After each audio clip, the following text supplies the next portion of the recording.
Because of the pandemic, the long influx of women into the paid workforce has been abruptly thrown into reverse.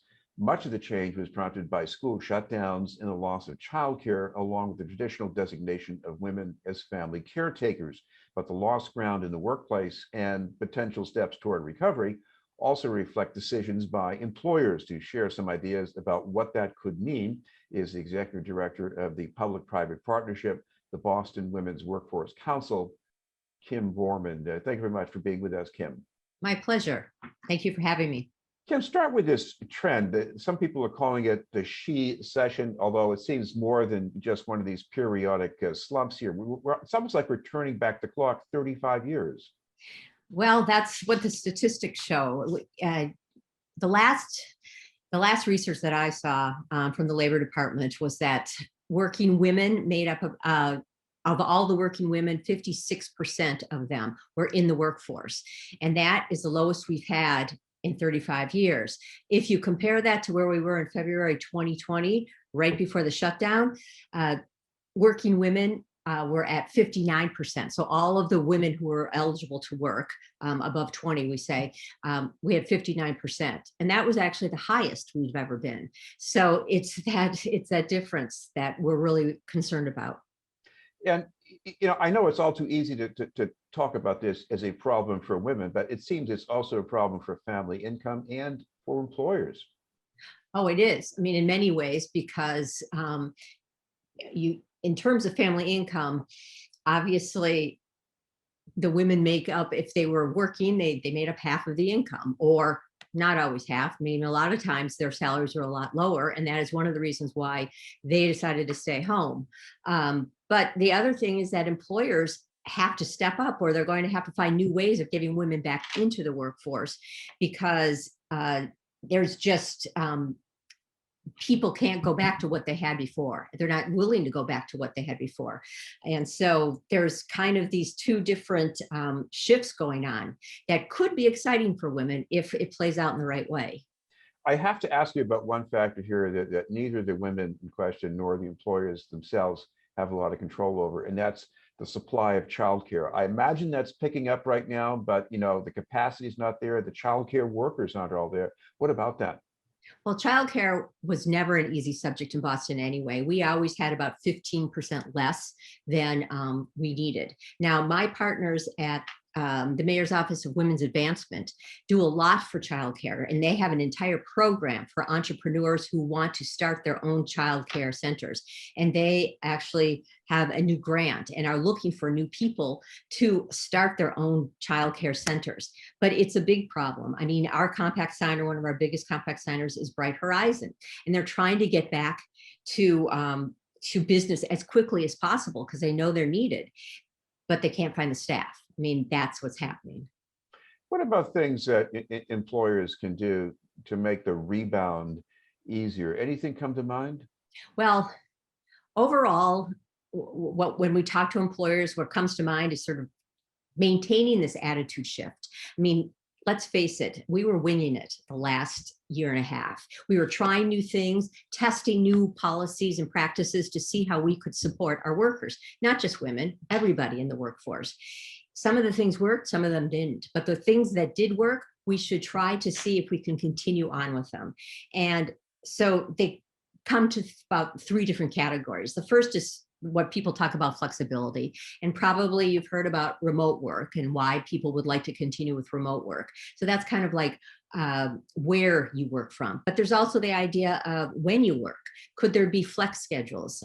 Could people be working from 8 to 4 or from 10 to 6 in order to, if they're going back into the office, perhaps to, get to not have to be in peak traffic, or to be able to be home to take their kids to school, or to be able to go to an after school activity.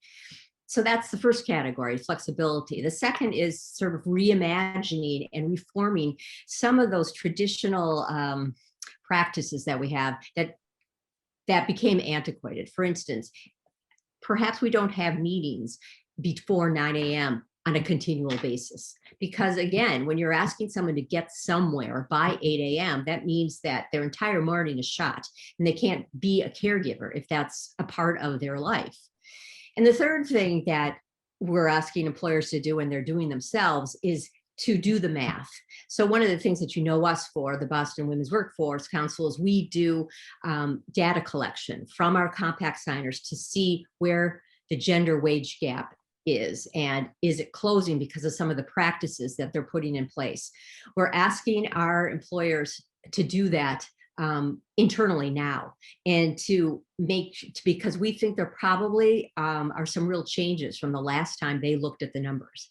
And we have calculations about how they should look at this on our website, but there's 3 in particular that give you a real idea of where you are and if you need to take some focus and to do some hard work.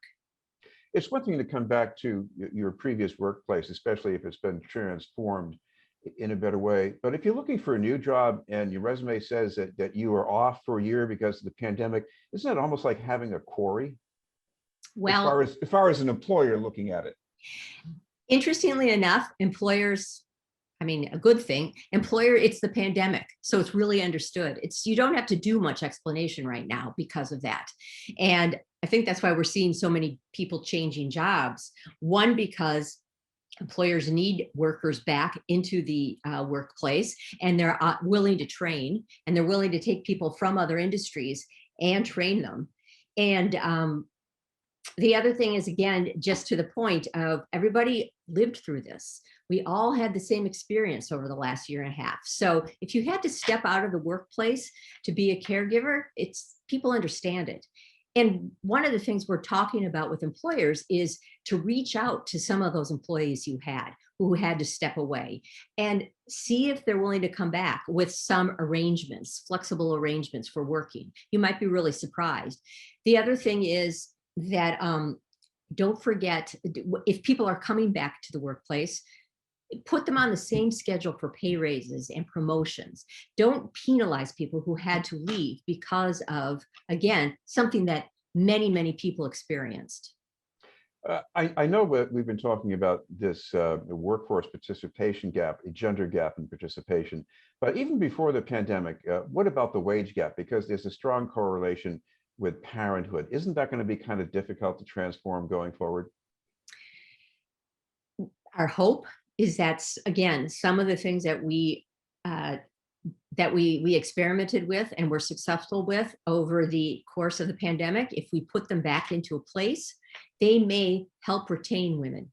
They may help with promotions of women. And those things are, as I said, flexibility when and where you work, and performance criteria based on that, and based on the output you have in your product, your work product, not just the cultural fit.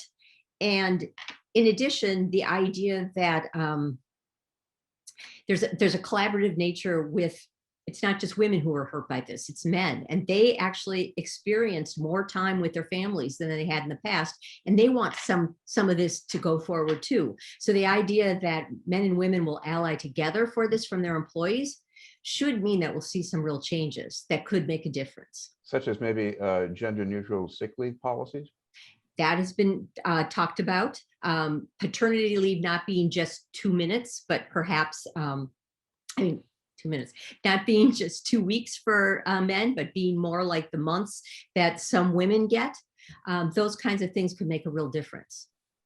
Of course, another thing that we're hearing about, another trend here, are all these people bailing out of their jobs. And now maybe some of them were putting off retirement, but you know, even if you factor that in, it sounds like there's a lot of churn which could work either, you know, for the better or for the worse. What do you see?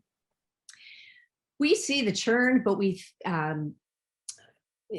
think that it's for the better. We think that people are going to move into positions that perhaps fit their lifestyle and fit their careers more exactly. And we see employers being much more willing to take a chance on people because of, for instance, retail. If you work in retail, but you that's just something that you can't make work around your schedule anymore, you have a skill, a customer service skill that may allow you to work into other kinds of companies that deal with customer service, made, you know, claims in an insurance company, for instance. Those kinds of things we're seeing much more of than we have in the past. And so there is this churn, but we hope that the churn allows women to step into careers that may allow them more advancement and more salary increases. I want to ask you about part of the toll of what we've been through over the past year plus here, and especially about the women's sense of identity when their work is suspended or even terminated because of the pandemic. What has that been like? It's been tough. I mean, it's really been, I mean, so many women, and just like men, identified themselves with their work. It's such a big part of what they do. And suddenly they had to make some choices, and their family came first. But the idea that there wasn't a way to make it work together, I mean, that there wasn't a way for them to do both, was really upsetting. And, we're seeing people that were laid off or left the workforce from businesses that just went under, whether they'd be sort of hospitality or personal services. But we see a lot of women in very high salaried type of knowledge workers, we call them, also leaving because they just said, this is too much. And now I realize I can't do this anymore. I'm losing too much from where I am. And that's why losing too much by trying to burn the candle at both ends. So that's why we're saying that employers need to and seem to be more receptive to putting practices in place that will retain women, promising women going forward. Well, I know this is a sort of a sad note because we've been talking about people who might very well feel demoralized right now, but they still have to go out and look for a job. Any advice for them? I understand that this is a unique time and that everybody is in the same boat. So you can't be embarrassed by having stepped out for a while. You have feel very confident that people understand it. They know where you're coming from. So just take the skills that you had from your last job and look for something new. And I think you'll be surprised that people are going to be really open to giving you training and to helping you grow more so than we've ever seen in the past. Well, I know, Kim, and one thing that you do at the council is you do keep track of the wage gap and you make efforts to make it narrow. But if people want to get more details about that, you have a website that people can check out? We do. It's the bwwc.org. And every 2 years, we do a data collection. And in fact, we finished the data collection of our employers to see the progress of closing the gender and racial wage gap. That will be delivered, that information, in late fall. But we have other reports that we've looked at, and we have other ideas for how employers can get employees back to work with new practices and new thinking. Oh, well, thank you very much for taking the time to join us. I appreciate it. Thank you. It was Kim Borman from the Boston Women's Workforce Council. We'll have more news in just a moment.